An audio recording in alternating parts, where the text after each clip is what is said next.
নমরুজ বলে ইব্রাহিমের রশি দিয়ে বাঁধো, আগুনে ফেলো। বিশাল আগুনের কুণ্ডলি করে সৈয়দনা ইব্রাহিমকে আগুনের কুণ্ডলির মধ্যে ফেলা হলো।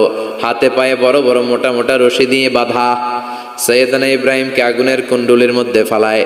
সৈয়দনা জিব্রাইল বলে, ও সৈয়দনা ইব্রাহিম, আপনি বলেন আমার পাখার আঘাতে আগুনগুলো এক পাশ থেকে আরেক পাশে, এক দেশ থেকে আরেক দেশে উড়িয়ে নেই, বিশাল আগুনের কুণ্ডলিকে এক ঝাপটা মেরে থামিয়ে দেই।